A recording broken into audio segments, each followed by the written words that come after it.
Howdy, fellow travelers. Welcome back to the Adventures of a Traveling Don. My name is Benjamin O, and today we are continuing our food tour series from Maine down to Texas. This is going to be our final one in Bar Harbor before we start moving down the coast. And this is a very specific one because I'm going to be going over the Havana restaurant group. That's one of the bigger restaurant groups here on the island of MDI, particularly in Bar Harbor. They got some of the best rated restaurants. We're going to check out 3 of those in town, plus their coffee house. And we're actually going to go and see where they actually grind the beans for their coffee to start off the morning. But anyway, let's start this food tour.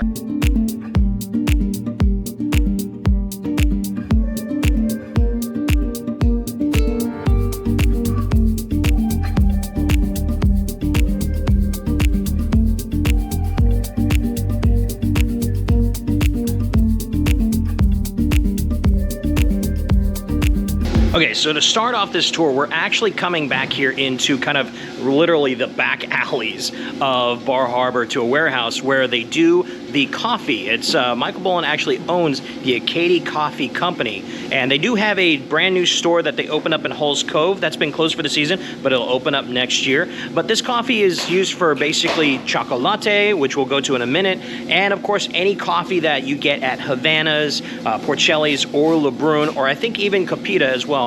This all comes from Acadia Coffee Company. So we're gonna kind of check out their roasting here real quick, and then we'll go over to Chocolat and actually get some coffee. So if you guys have been following the channel for a while, you know that I went to Costa Rica at one point in time and did the kind of Starbucks coffee farm tour.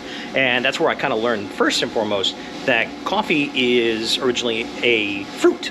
It's almost kind of like a lychee fruit. But anyway, so what they have here in the warehouse, they'll have this whole section here, and all of their beans will come from either Brazil or Mexico, and they'll kind of do their different blends depending on what kind of roast they want to do. And of course, if you reach in here and you see these initial beans right there for you, so you look how they're kind of like the green beans. That's sort of like the starting stage of all of this. But as you can see, there's different ones called On Point, the barreled age. These are all the different types that eventually that they will use to create the coffees that they use throughout the company. But yeah, that is the first phase. Now let's head over to the roaster real quick. And now as you can see behind me, this is the roaster that they have. Number one, absolutely gorgeous roaster. And you can see kind of in that little hole right there, that is the beans or kind of like coffee seeds roasting right now. And they go throughout several different temperatures, but it starts at like 250, 260 degrees. So it is really hot in there. And so it goes kind of from there, and then she's got the next segment coming up. So once that starts to really kick in, they pick it up to about 310 degrees, and then we'll see kind of when the beans come out and when they start roasting into that darker color. By the way, it's kind of cool how scientific this thing is. Like if you look at like right here, like it's like there's this whole scientific graph about like times and temperatures and when to change things over, and like depending on how dark the roast is, how kind of like how much you want to up the temperature or lower the temperature, and all these different kind of flavors start to pull out depending on how you roast the coffee, which is really kind of cool. But it's kind of cool that they have this whole chart in front of them, which is awesome. All right, so as you can see, it's starting to get close, and what you can tell is by if you look at both the graph and also the coloring, this coloring is now somewhere between both yellow and that kind of early stages of light brown. And like the temperature on this is already reaching 385 degrees. That's really hot in there.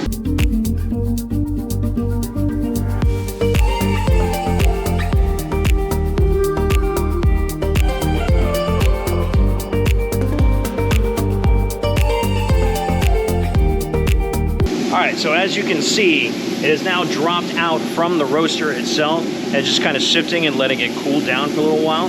These will eventually then be put in buckets and kind of like let to sit for about a week, sort of to kind of degas, kind of let the flavors sort of really evolve. But you can just smell it from here. You get a little bit of that chocolate already on there. These are the espresso beans, so depends on which beans. Some of them don't take as long, but these ones would be about a week before they kind of ship out. Or occasionally, if they just need them, you know, sooner than that, they might ship them out a little bit earlier. But usually, you want to let these rest for about a week. But boy, oh boy, the smell off of that is fantastic.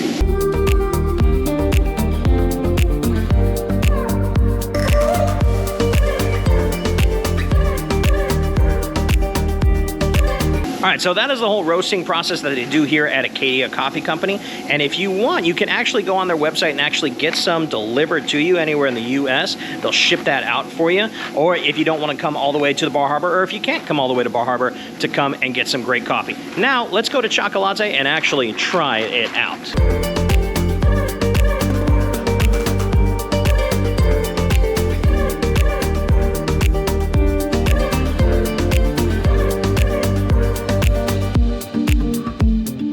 By the way, when you're in Bar Harbor for a food tour, take some time to really enjoy the town. I know during the summertime it can get super crazy with the amount of people, but even still, Agamont Park, Village Green, you guys have seen it if you've been following me, all my videos here in Bar Harbor, Maine. It is such a fantastic town, and I highly recommend, if you can catch that magic around first week of October to second week of October, when you have these in full color when it comes to the leaves. We had almost a perfect fall color when it came to Acadia this year. Some years it's not so good, some years it's fantastic. This year's damn near perfect. And I can tell you, the color of the leaves, walking around town, maybe walking off some of that food, is a fantastic thing to do, and it's absolutely beautiful. Yeah, like I said, sometime in between that first, maybe to the third week of October is the perfect time while the restaurants are still open, but the crowds are starting to dwindle. It's magic.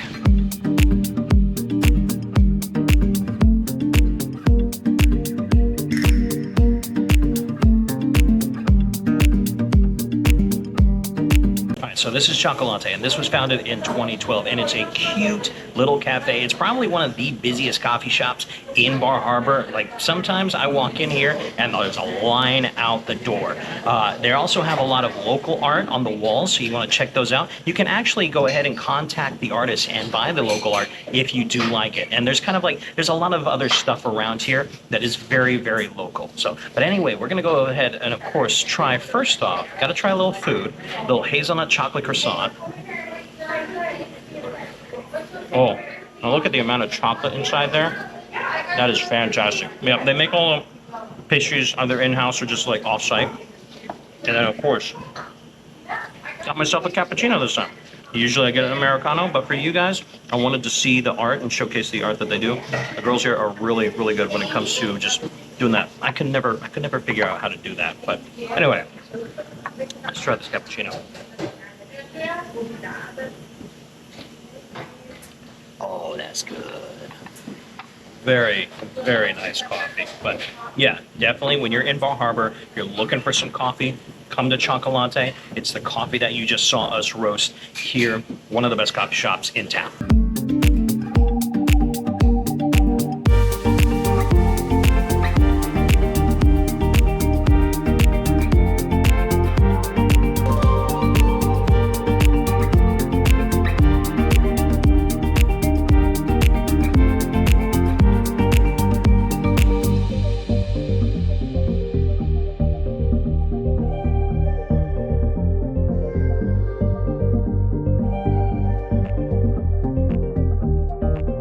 All right, guys, so the second place that we're going to, and of course, the first of 3 restaurants here in Bar Harbor under the Havana Restaurant Group, is Porcelli's, and this is the newest one. This actually opened up in May 15 of 2024, and this is the restaurant I have been working at this season. So definitely come in and check it out. This is an Italian joint, and it's known for its pasta. It's been great season working here, and whether I'm here in the future or not, you definitely got to check out Porcelli's. If you're looking for a pasta, you've had 5 lobster rolls throughout that week, definitely come in and check it out. So let's go inside and let's get some pasta.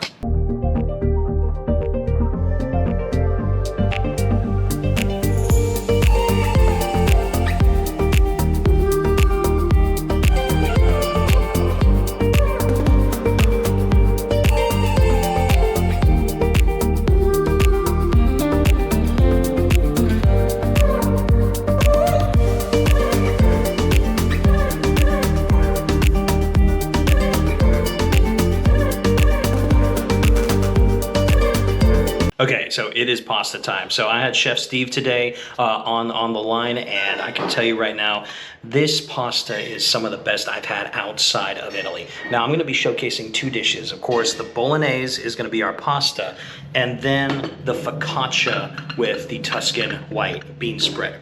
I'm only going with these two because I know that specifically these two will make the cut going into next year. Of course, this is our first year doing Porcelli's, so there will obviously be things that might change going into second years and things like that when it comes to the menu. But I do know that bolognese has been one of the most popular dishes of the entire season. And of course, you can't go wrong with a little focaccia bread. So we're gonna start it off with a nice and warm focaccia bread. Smells so good, and it comes with a Tuscan white bean paste that they do with a little bit of basil oil. So you just kind of slather that on right there for you, and then take a big old bite.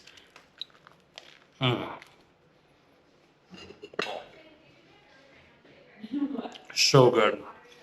You can do it with olive oil, balsamic, but that Tuscan white bean spread is absolutely phenomenal. Now for the pasta. This is the bolognese, my favorite pasta dish on the menu. I love pappardelle pasta, and then of course, look at those chunks of meat in there. That's just absolutely huge. It's a mixture of veal, short rib, and pork shoulder. So we're gonna try some of this real quick.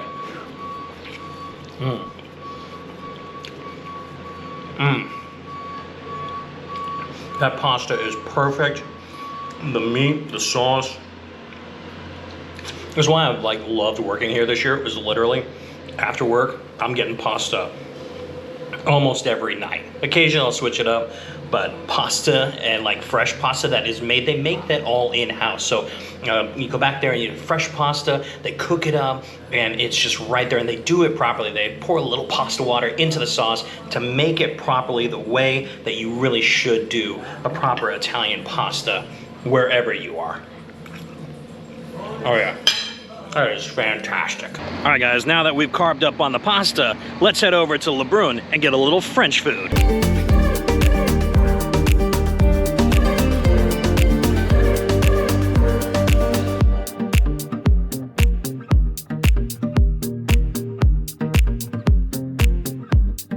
Okay, so we've now made it to LeBrun. This is the French restaurant and the French concept for the Havana restaurant group. It's right across the street from the new Pathmaker Hotel, which is set to open up, I believe, later this year or sometime early next year in 2025. So if you're staying there, you're gonna be right across the street. You're kind of on basically the main part of Cottage Street, all the way down on the north end for you here. But anyway, this is their French restaurant. This was established back in 2023. So before Porcelli's opened, this was the younger of the Havana group. This is now kind of the middle child, so let's go in and check it out.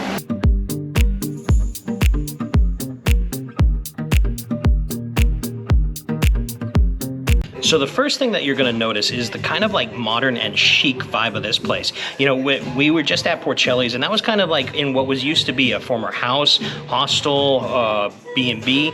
So that kind of has got a little bit more of a homey vibe to it. And then when we go to Havana's, you'll kind of see it's somewhat very similar.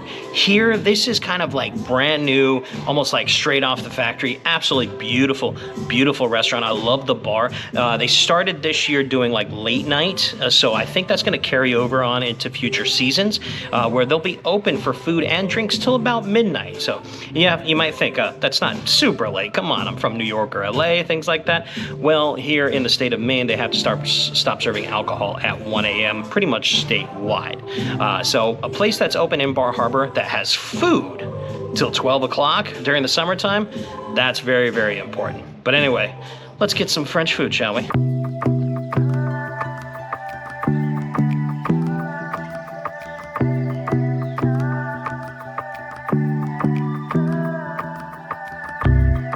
So just like with any major French meal, you always got to start with the bread, and they make their own baguettes here, and it just, the smell of it is so good. So you usually start off with this. You get a few pieces for yourself. It comes with a butter. Sometimes they'll have an herbed butter. Right now that they have just kind of their own whipped butter that they make in house as well. So we're gonna try this fresh bread real quick. Oh, nice and warm. Absolutely fantastic bread.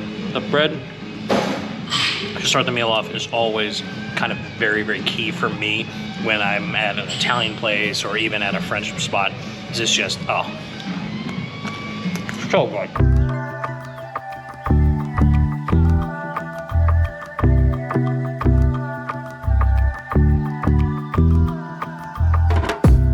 Okay, so the salad course has arrived, and this looks amazing. This is their fall seasonal salad, so it will change depending on the time of the year that you are here, and maybe even next year for fall, they might do something a little bit different. But the one that they had this year is, number one, it's the prettiest looking salad. Just look at that, absolutely beautiful. It's absolutely huge too, with that big chunk of burrata in there. And then it's got two different types of squash. You have the pureed butternut squash on the base, and then of course you have two slices of the delicata squash that kind of sandwiches that burrata with the watercress, the endive, the candied walnuts, and then a little bit of blueberry compote, and I believe the dressing is an apple cider vinaigrette. So not exactly sure where to start on this, so excuse me while I kind of cut this up so we can get a nice big bite for you. Okay, so I was able to pretty much get everything on there in this one particular bite. So got the endive, the burrata, the two different types of squash, the puree, and everything in there. So let's try and see what all these flavors combined taste like. Oh wow, there's a lot going on. The burrata is there. And the blueberry, the sweetness of that is really nice. You know, like that watercress and the endive, just kind of that earthy flavor. Wow, there's a lot packed into that salad. That is really good though, that burrata. Oh, that's the best part of that. That and that squash right there, the delicata squash. Just like slightly charred, I think. It looks like it's like slightly charred a little bit too.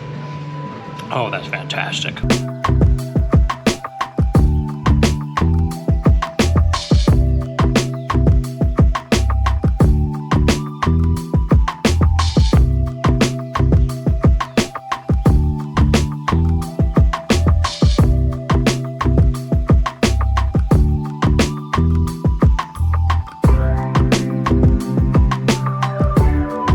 Alright guys, so for the main course for here in LeBrun, and this is one of their specialties, this is the steak à poivre, and boy, does that look good. So I got the ribeye cut. You can get filet, hanger, New York strip, however you like. This I believe is a 12 to 14 ounce cut for you there. Pepper encrusted, it's got a nice sherry cream sauce on top of there. So let's go ahead and cut this open and dig in. Alright guys, first bite, mid-rare, little sherry cream on there. You gotta get that mid-rare. That's how I love my ribeye steak. So tender. The pepper is really prominent in there, but it's not overpowering. No. That tastes absolutely fantastic. That went down very easily. And then they do fingerling potatoes, but they smash them. So you have that. We'll dip it in a little bit of the sherry sauce as well. Nice and crispy. When they smash it down, it's like very crispy around the edge. This is a fantastic steak, and even the potatoes are really good.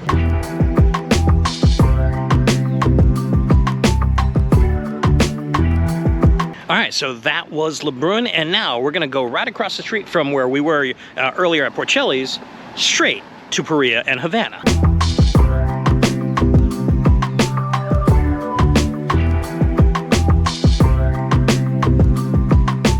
All right, so now we've come to both Havana and Peria is kind of like the little brother to Havana. Havana started in 1999, and that's kind of the flagship restaurant of the Havana restaurant group. Peria was built in 2014 as kind of an extension, a place to do kind of like small plates. The whole thing about Peria and Havana is like Latin American cuisine from anywhere from South America to a little bit of Spanish as well. So we're gonna get kind of like a starter here, a small plate. You can do a little bit of small or large plates, but it is kind of a smaller menu compared to Havana's. So we're gonna get a small plate before we move into Havana. And honestly, Peria is probably one of my personal favorite places to go because they do have a happy hour, I believe, from like 4 to 5, and it's a little bit more of a laid-back area compared to Havana, which is a little bit more formal when it comes to dining. Either way, both are great, but we're gonna start off with a little appetizer here in Peria before we move into Havana. All right, so when I come to Peria, the one thing I usually always get above anything else is their garlic shrimp, and it's basically just shrimp cooked with garlic, a little bit of chili, oil, the juices from the shrimp, and then of course some chorizo in there as well. And it is so simple. It's one of their small plates, but one of the best dishes, honestly, on the island because it's just so good. We'll go ahead and give the shrimp a little try first, and pretty decent sized shrimp too you get out of that. The garlic, the pepper, all of that is just So good. And then you add chorizo, tops it off. And then, honestly, my favorite part is when you go ahead and get some of the bread and just dip it in the sauce. It reminds me of a place called Casa de Abuela in Madrid where they did gambas-ayo. It's kind of in a similar form, but oh my god, just dipping that bread in there. Top notch. This is a way to start a night out in Bar Harbor. Okay, so we moved over to Havana, and I'm actually going to be sitting outside. They actually have a really nice, we're going to go inside and check out the different parts of the restaurant, and then of course go down into the wine cellar because Michael Bolin and the Havana Restaurant Group are known for their wine, whether it's Porcelli's, a LeBrun, or specifically here, the amount of bottles of wine they've got is absolutely ridiculous, but it is amazing at the same time. But anyway, while they're making the food, let's go and take a little tour of Havana.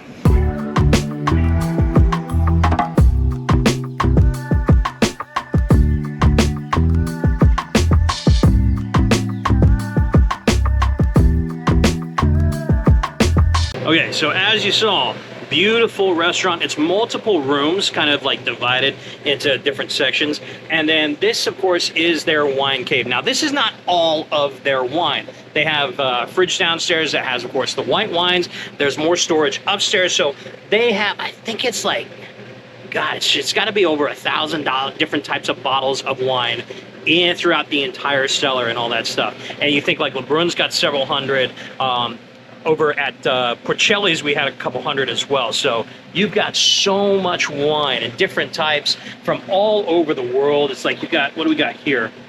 This is Rustenburg from South Africa. So yeah, Michael Bolin is huge when it comes to wine. Probably got the best wine list in town.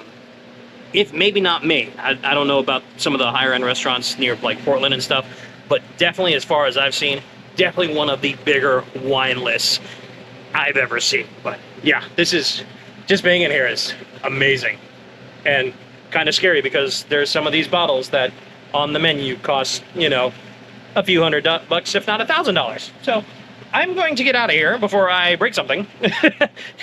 And my last 2 checks of the year end up paying for that. So like I said, Havana's is a little bit more of a formal place compared to even Porcelli's, LeBrun, and definitely to Peria. So when instead of like the bread, you basically start off with a nice amuse-bouche. And today they've got a little cucumber with a mint basil dressing, I think, and some peaches. So we're going to try that real quick.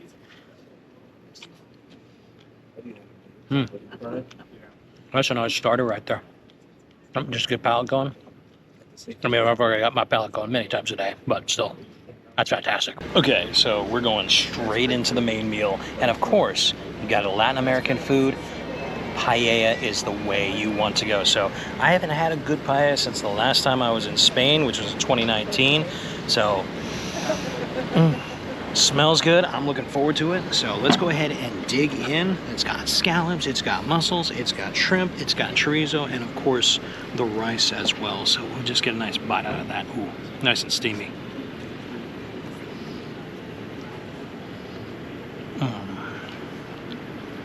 Very, very good. The spices in that, perfect. The rice, a little crisp to it, but you know, just the right kind of texture to that. Man, that's a fantastic paella. Okay, so we might as well finish the video with a dessert, and this is their specialty. It's called the vela. So it's basically, it's an arroz con leche. I think this is a white chocolate covering around the arroz, and then it's also got pickled mango, some chocolate crumbles. So let's see if we can't break this shell real quick. Oh, look at that. Look at that. And it just kind of like, the arroz kind of dribbles out. We'll go ahead and try a little bit of that. Look. Oh, that's fantastic. Along with, it's got a little, with the mango and some chocolate nibbles. Yeah, that is really, really good. It's not actually super sweet, but man, oh, the flavor on that is fantastic.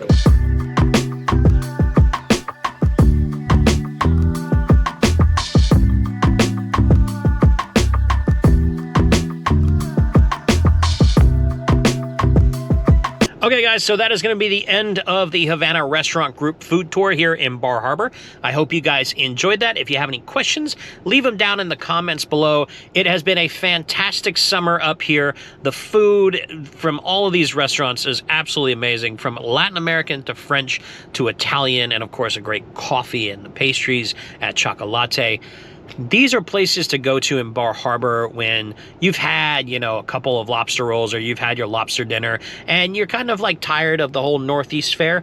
This is where you go to spice things up. And it's been a phenomenal day. I'm absolutely full, and I want to give a big shout out to the entire Havana restaurant crew, from the owner Michael and Cassidy to Georgia, who helped me set all of this up, to the chefs Omar, Johnny, Yule, Steve, Daniel.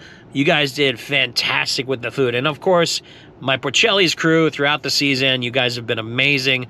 It's been a fantastic summer with you guys. But anyway, if you liked the video, give it a big old thumbs up. And of course, subscribe to the channel if you haven't already. Hit that notification bell so you know when any of the new videos coming up. Of course, this is just the start of the Maine to Texas food tour series. So keep an eye out. There's going to be several more videos on my way back down to Texas throughout this fall here in November. But anyway, guys, until we meet again, peace out and have a great night.